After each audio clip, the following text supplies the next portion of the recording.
It's my job to be a bit of an evangelist to kind of say, well, what is it that we do? Why is it important? How are we helping change lives? And why should we consider this in the future? There's another thing that you're passionate about that we spoke about, and that's this event coming up on May 17th. Yes. It's a charity event. It's for a foundation. That started a few years ago, that they designated 1 week out of the year National Shoulder and Elbow Week. Fundraising and Awareness for the American Shoulder and Elbow Surgeons Foundation. I know it's a mouthful, but thankfully, I mean, we've hit a point, if I had talked to you a month ago, we barely had anybody signed up, but we've hit a point where we've pretty much sold out. I mean, wow. The event only accommodates so many people, but I'm actually kind of blown away by the response. The people here have been unbelievable. Welcome to Thread Talks, where we stitch together tales of style and substance. Join us as we chat with industry icons, master tailors, innovators, and business experts. We'll discuss how to look and feel your best. Explore how fashion shapes our lives, the artistry behind custom clothing, and the deep stories woven into the fabric of our identities. Here's your host, Peter Roberti of Adrian Jules. Super excited about our guest today, Mathew DiPaola, orthopedic surgeon, well-respected surgeon here in upstate New York. Mathew, welcome to the show. Thanks for being a part of it. Thank you, Peter. Hey, before we kind of jump into some of the topics that I'm excited to talk about here, why don't you give the audience a little bit about your background and kind of, how you got to where you're at today? Yeah. So I grew up in Rochester, New York, currently live in Buffalo, traveled around a bit doing, my education and training, and eventually made our way back to Buffalo 8 years ago. And I currently work with UBMD Orthopedics and Sports Medicine. I'm a clinical associate professor with the medical school here, the Jacobs School. It's a beautiful school here in downtown Buffalo. And I'm very proud of that and really enjoy sort of all facets of it. I get to teach, get to do surgery and clinical care on a regular basis. It really kind of affords the opportunity to be creative also with other endeavors such as research. So yeah, that's what I do full time. It keeps me busy in addition to family, which also keeps me plenty busy. So yeah, and it's been great coming back to the area. I wasn't native to Buffalo, so Buffalo has its own character, but growing up in the area, certainly have a feel for, you name it, just the people, the weather, et cetera. And it's a wonderful place to be.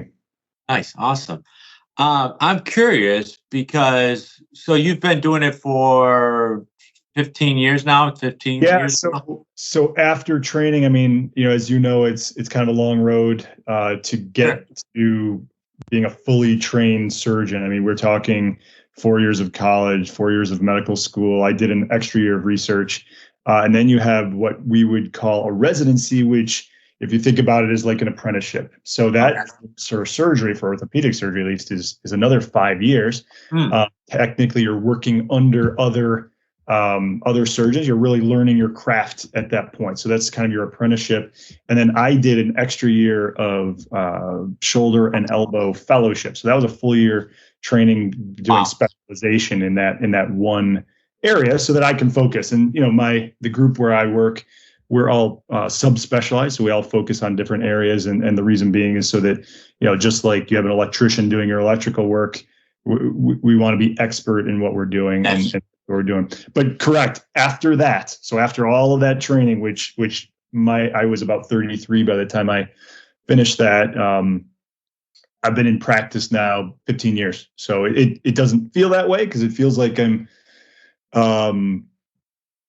there's always things to learn, which is wonderful. And it's one of the reasons I chose to go into the particular field I did. And it, in some ways, it kind of keeps you feeling young. At least that's how I feel. So yeah, it doesn't feel like 15 years, but certainly I do feel that level of confidence and competency. And it actually gets more gratifying as you go. Yeah. And I think there's something about that. And I got to believe that every surgery or every day is a little bit different, that, there's something about that makes it, keep wanting to come back for more and learning and, saying, okay, I could do this or I could do that a little bit differently for next time. Yeah, I agree 100%. And in fact, I think there's probably a lot of parallels with what you guys do. I mean, I follow you online a little bit and we talk every so often, we see you in the shop and you talk about, hey, the possibilities are endless, when you're doing custom things and same kind of thing, there's a lot of creativity. There's the years of kind of honing your craft. There's always an element of being able to improve on something, or when you look at what are the problems in the field, being able to try and address them more creatively. So yeah, I agree 100%. There's a lot of different facets. There's days where, like today, I'll be going into the office later and I'll be seeing patients all day. So I'm not doing any surgery, but I'm evaluating and seeing how they did and seeing what kind of problem they might have and what solutions we have for them. And then tomorrow will be a day where I'm in the operating room all day long. So there's a lot of variety to it. And it's really something I think, again, I've been very pleased with and with sort of a lifetime endeavor. It's something that you can really sink your teeth into for a lifetime, which is what I was hoping for. And I have to say, being now 15 years in, I still feel young with it and really enjoy that part of it. I'm curious because, being 15, 20 years in and like you said, learning and constantly changing, how has, two-part question. How has it changed over the past 10, 15 years to where you are now? And where do you see, from a surgery standpoint, where do you see it going? Like what, in terms of like technology, how do you think it, how does that play a role in what you do specifically? Yeah, it's always changing. It's fascinating. There's certainly principles that don't change. Yeah. And I remember when I was choosing, well, what field did I want to go into? Because there's a lot to it. There's fields within the field that are almost as different from each other as you can imagine. And I remember thinking and looking and saying, okay, there were some things that were coming out at the time that were relatively new. I'll give one example in the shoulder replacement world. So a lot of people have heard of knee and hip replacements, and they might have relatives, or maybe they have a knee or hip replacement themselves, but they may not have heard of shoulder replacements because it's much less common. Let's say it's 1/10 the number that are done out there, because shoulder arthritis is less common than knee and hip arthritis. You don't walk on your shoulder for the most part unless you're an acrobat. So when I was getting into the field, I remember thinking, okay, this is going to be an area that's going to continue to develop. And it has. And we haven't been disappointed because there was a technology that came to the United States in the early 2000s that I think around 2004, it got FDA approved, called the reverse shoulder replacement. So the normal shoulder is a ball and socket, and the reverse shoulder flips that. It puts the socket where the ball usually is and vice versa. And the reason for that is biomechanics. It's, we could go in hours-long discussions on all of that, which bore everybody to death. But suffice it to say, it's been a tremendous tool that didn't exist before. And so there's been a huge learning process for the entire community, for the entire orthopedic community, in terms of when can we use this? How can we use it? How can we improve designs? What are some of the pitfalls? All that kind of thing. So that's been one that I've seen evolve, that I could anticipate and have been excited about. Another has been sort of the continuation of minimally invasive techniques, so arthroscopic techniques, which was obviously burgeoning before I got into the field, but has continued to evolve because we've learned more and more how to, again, evolve with these different techniques and make things less traumatic and that sort of thing. We see things that are outside the field to some degree. I mean, some things we borrow. For instance, a lot of what we do has to do with what our anesthesia colleagues are doing, that we're improving pain management and our ability to do things and do them in a more pain-free manner. One of the more exciting things that really was the impetus for us talking was I saw parallels in what you guys do. So you guys are a custom shop. I mean, you make custom clothes and are extraordinarily well respected for that, and are obviously some of the best in the business in the country, if not the world. And so one of the things that I got involved with, almost as a curiosity, I started this little column with a colleague of mine where we were interviewing people on technology topics in orthopedics. I was writing a little column, and I did that a few years back. Haven't done it in a while, but it was the jumping point for, we did an article once on 3D printing. Okay. Something I had no experience with, but have since learned an awful lot. And we now have one at the house because the kids got set up with one. They've been having a great time doing it.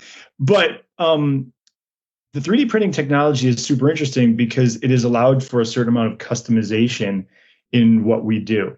So implants specifically is kind of one of the obvious ones, but now it's moving a little more into the biologic world where recreating tissues. I mean, it's super interesting. There's things that are well beyond what I do, where they're trying to recreate organs. But in our world, most implants you can get off the shelf, just like those clothes you could buy off the shelf if you want to.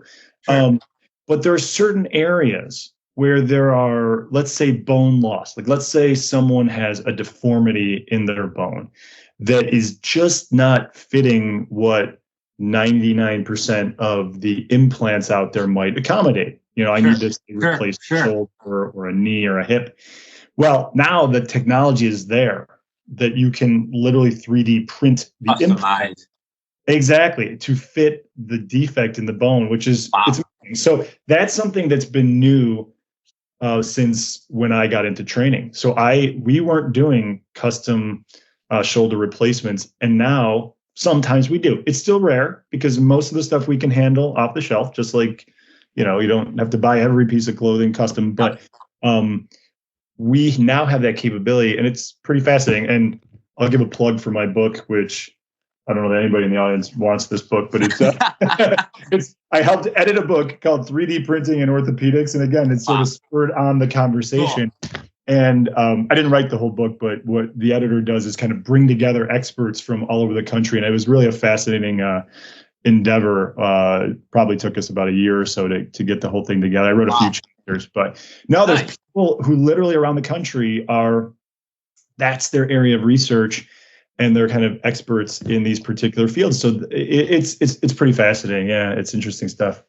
Yeah, no, it's I can tell you're super passionate about it. I know there's another thing that you're passionate about that we spoke about, and that's this event coming up on May 17th. Yes. That it's a charity event. It's for a foundation. I wanted to, and this is the first time you've really got involved at this type of level of, putting this type of event on. So without giving too many details, could you tell us a little bit about the event, who it's for, and so on, and where it's going to be, and, what that was like kind of putting together? Yeah, no, absolutely. So I've been occupied full time for the past couple of months, but it's been an endeavor that's been going on for the last year. It's really ramped up in the past couple of months. But what it is a charity event, fundraising and awareness for the American Shoulder and Elbow Surgeons Foundation. I know it's a mouthful, but the American Shoulder and Elbow Surgeons is an organization to which I belong. That it's a wonderful organization. It's not a huge organization, and there's only about 1,500 members, but it's really comprised of some of the best in shoulder and elbow surgery around the country. In fact, this year is their 40th anniversary, but really some of my most respected mentors are in it. And that's kind of how I got brought into the fold over time. And, there's a lot of organizations. I mean, I'm sure you guys have your own trade organizations. There's only so many that you can contribute to and be a part of. But this is one that I contribute to regularly. Over the past few years, I've kind of just made my way into various roles, things that I've enjoyed. For instance, I'm on the technology committee, and things that I felt drawn to. But this one in particular, I felt drawn to. And we're doing an event that started a few years ago that they designated 1 week out of the year National Shoulder and Elbow Week. So think of the best way to relate it is, the breast cancer fundraising events they have in October, and they kind of declare that Breast Cancer Awareness Month. So this is similar to that. They've kind of borrowed that concept, and they designated 1 week in May National Shoulder and Elbow Week. So what the association did was, or the foundation did was, they decided to put on 8 regional events around the country. And the numbers change. You know, one year they did 10, and I think another year they did, but this year they did 8. Last year they solicited cities, and when they sent the email, for some reason, I just felt this draw. I felt this call to do this, and some people may call me crazy, but I thought, because when I started telling people, they said, "Are you sure you know what you're getting yourself into?" I said, "I don't know, but I just feel like this is something that I should do." Yeah, and so when they sent out the solicitations, apparently I found out that I was the first one to return it. So I guess the enthusiasm was there from the get-go as a seed, and has continued to flourish. But now we're getting crunch time. We're really close. It's May 17th, and it's going to be at the Darwin Martin House. And yeah, it's been a really fascinating ride to put it together. I'm curious, because if we just back up 2 steps, you said that you've been working on this for over a year now. Is that? Yeah, I mean, if you really count from the time the emails went out, so I think the emails probably went out in February of 23 to the interview, because they had to interview me and say, "Hey, are you going to be will you fit our criteria? Can you pull this off? Can you do a site?" So, I had to create a plan and what my vision was. Certainly, I didn't have to have it all laid out.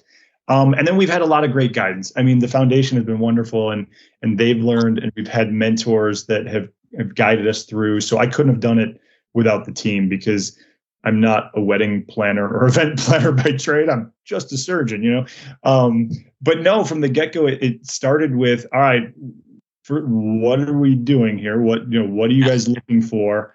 How do I source an event site? And again, I'm not from Buffalo. I've been to a number of event sites just for various functions and things. But no, it really meant me kind of putting boots to the ground, going to these sites and saying, all right, well, I need this many people and this many rooms, and what are you guys offering, and how are we going to cater? And I've looked at it kind of putting together a tapestry, or like almost putting together a quilt, which incidentally is funny, because my mom, I'm going to give my mom and dad a plug here too. Part of the reason I have to give them credit. My mom is an expert seamstress, upholsterer. My mom and dad have an upholstery business called Lake Upholstery there in Rochester. But so I give credit to my mom for teaching me how to sew. And I've been able to translate that into sewing in a different world. But my mom actually made a quilt for the event. We made a logo. She made a quilt that we're going to be happy to display, that is going to be looking forward to kind of being a showcase there. Nice. But no, that image in my mind is what keeps coming up, sort of building a tapestry or building a quilt, bringing all these pieces together. And then with the spirit of what you want it to be, that you want people to walk away feeling good about, number one, the cause, the night, but everything. You want them understanding the mission, but really building the camaraderie amongst the community, because you had never heard of this. It's my job to be a bit of an evangelist, to kind of say, well, what is it that we do? Why is it important? How are we helping change lives? And why should we consider this in the future? When we're, everybody's looking to where to put their hard-earned dollars. Because to be honest with you, we need that support to continue to build good research foundation and education foundation for the future. So, yeah, I think it's definitely underestimated how much time and energy and effort it takes to pull off an event like this. Yeah. I mean, it's a lot. It's a lot. It's an and I've learned a ton. I know. I'm curious. How did you land on the Darwin House? Like, is there a story behind it, or because you can choose anything you want, or not anything you want, but what's the story behind that? So it's a bit of serendipity. Okay. So, again, when I felt the call or the pull to do this event, I see a certain artistic parallel to what I do. Like, I look at surgery, not just as the science or technical, but there's an artistry to it. That's, at least for me, to a degree, what inspires some of what I do. I think there's a beauty to the shoulder, to the elbow, to the anatomy. I mean, it goes back to, you look at Da Vinci and Vesalius and a number of these early anatomists, and there's a beauty to their drawings, and to that I'm still inspired by it every day. So when I decided to do the event, I originally thought, well, maybe we'll do it. The Buffalo has this new addition to their art museum called they renamed it the AKG. Oh yeah, beautiful. It's beautiful. And I thought, well, maybe we'll go there, maybe we'll do, because I saw the parallel with art. I thought it's got to be something that inspires me if I'm going to put in, this much time and effort to maintain that level of passion. So I originally kind of steered that way. I looked at multiple other venues too, but for various reasons, it wasn't going to work out at that one venue. So there's another art museum right across the street at Buff State College called the Birchfield Penny Art Museum. So I looked over there also, and I said, all right, well, maybe, that's an option too. So I went over, beautiful venue, would have loved to go there. But one of the criteria I had was we were going to run an auction, because one of my patients, Kelly Schultz, is an auctioneer here in Buffalo, and he runs Kelly Schultz Auction House. And he had agreed very early in the process to help us put on an auction. I thought, okay, good. So it was kind of like a hard stop. I couldn't go there because they said, no, we don't do auction. Okay, fine. But when I was there, I was walking in the entrance. There was they have some classrooms and this amazing setup. If you ever get a chance, go take a look at it. And it's hard for me to describe. It's almost an art installation inside the classrooms where they've taken various types of woodwork, a lot of it reclaimed, and built it into the walls, and bringing some outdoor themes into it, trellising and all these things, basically building one of the most interesting Alice in Wonderland type spaces that I'd ever seen. Really? Yeah, and it's really a fascinating place. Look it up online. I think they call it Interspace or something of that nature. Anyway, as I'm walking out, I said, who did this? Who built this? They said, oh, that's Dennis Marr. And I said, Dennis runs Assembly House 150, which is this really interesting project downtown. Dennis was trained at the Cornell Architecture School. He's a professor here at UB Architecture. And they bought a church that had been sold off and had kind of moved on. And he reclaimed it and is building it into this sort of construction art building workspace. Hard to describe, but he's teaching people the building arts. A lot of it is within wood as a medium. But I thought, oh, we got to get this guy to speak at our event. So I sought him out, got him as our keynote speaker. And then in the interim somewhere, I honestly don't even remember, somebody mentioned to me that the Darwin Martin has events, which I didn't know. I had been there since I didn't either. Yeah, because there's a pavilion right next door called the Great Batch Pavilion, which is this gorgeous glass structure, beautiful modern structure that was built in the early 2000s. That's the event space.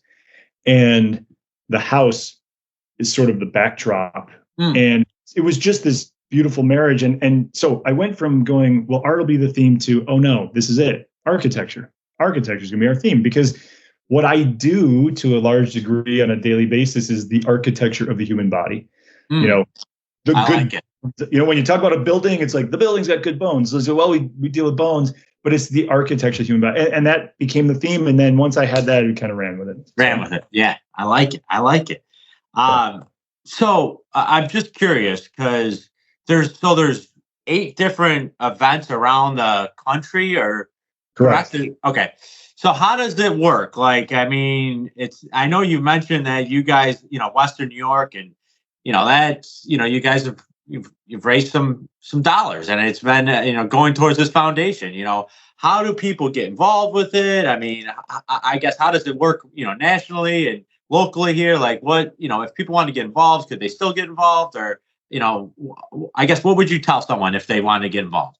Sure. So there are 8 events around the country. We're one of 8 cities, multiple cities this year: Denver, Lexington, Salt Lake, West Palm Beach, Boston, Phoenix, Asheville, North Carolina. Forgive me, guys, if I'm leaving one out. I apologize. But yeah, 8 cities. So what it is each city is having their event in that week of May 12th to 18th. Ours is on the 17th. So they're each hosting an event. A lot of the money has already been raised through sponsorship. So we have a lot of very generous sponsors, a lot of them either through the hospitals, physical therapy departments, industry. We work very closely with a lot of industry, like medical device companies, things like that. And then there's people who are just straight out donating. And then there's, ticket costs. Thankfully, I mean, we've hit a point if I had talked to you a month ago, we barely had anybody signed up, but we've hit a point where we've pretty much sold out. I mean, Wow. the venue can only accommodate so many people, but I'm actually kind of blown away by the response. The people here have been unbelievable in terms of, of just responding to the concept. And next time, I guess for future reference, I'll have to get a bigger venue because, we've attracted people from the Rochester area. We're going to have surgeons joining us from Rochester, Syracuse, and even the Southern Tier. Incredible. So at this stage of the game, there aren't really that many tickets available anymore, unfortunately, because we're getting kind of late. We've only got a couple weeks, but certainly donations are completely welcome. Sure. We've got a website, which I'll share with you after, and maybe you can, put it out there. Yeah, of course. And just so people know, because this is a major question, people want to know, well, where's the money going? Yeah. Well, the money is going towards research and education for shoulder and elbow care. So to give people an idea of, well, why? Why do you need to keep researching things? We hear that all the time. More research is necessary. There are certain types of studies that you can only do in an organization like this, where you need people from around the country to get together. And I did a little video on this last week where it was me outside in the yard pointing to my tree. And I was talking about how, well, pretend I was a tree farmer and, I was growing trees. So you can't just cut your trees down if something doesn't work. It's a lifetime investment. And that's kind of what people are, so if something happens to, say, one of your trees, but you're only one guy, it's hard to study that problem. You may need help from the rest of your colleagues. Yeah, so absolutely. I study issues that come up that are kind of rare sometimes. And in order to have enough of a sample to draw a conclusion, you need a lot of other people who are studying the same thing to pool those together. So this organization helps bring people together from all over the country and study not just my patients, but the whole country's patients. And education. We can never stop educating. Just like in your field, I'm sure you can never stop learning. Sure. You can never stop learning because as new techniques develop, you have to have a way of disseminating that information to the surgeons who are training, the next generation. I want my trainees to be trained so well so that someday when I have a problem or my family has a problem, they're going to be there to help me, and it's that kind of giving back, that cycle. So that's where the money's going. It's really going to an organization who, after being a part of it, I'm just extraordinarily proud to be, these men and women who are part of this organization are really just top-notch, not only top-notch surgeons, scientists, et cetera, but top-notch people. I mean, I've had such a good experience with them. So that's where it's going. Yeah. So. Well, listen, I can't thank you enough. It was a tremendous opportunity to learn more about you, learn more about this cause. I can't thank you enough for being a part of the show here today. So thank you, Mathew. Thank you so much. It's been an absolute pleasure, and it's been a pleasure getting to know you and seeing you every so often in the shop and that kind of stuff. And I'm honored that you would help promote it for us. And anybody out there interested, again, head over to the website and people ask me, are we going to do this in the future? And not next year. We're not doing it next year, but who knows? We've done a very, thankfully, again, due to the generosity of the people involved, we've done a good job. So I have a feeling you may see this come back at some point in the future. It certainly sounds like it. Yeah, I appreciate it. You guys have been wonderful, and Adrian Jules actually has helped support us with some auction items. So I'm really looking forward to showcase those there and having a wonderful night. Oh, it's gonna be a great night. I know John's attending, so it's gonna be an awesome night. I can't wait to hear more about it. Yeah. So anyway, take care. I'm gonna go off with my day, and you have a wonderful day yourself. All right, sounds good. Thank you, Mathew. Thank you. You got it. Awesome. Cheers. That wraps up another episode of Thread Talks. To dive deeper into the stories and expertise shared today, make sure to check out the show notes for more about our distinguished guests and the exceptional craftsmanship at Adrian Jules Custom Clothier. Loved what you heard? Don't forget to hit 5 stars, leave us a review, and remember, dress to impress today. When you look great, you feel great.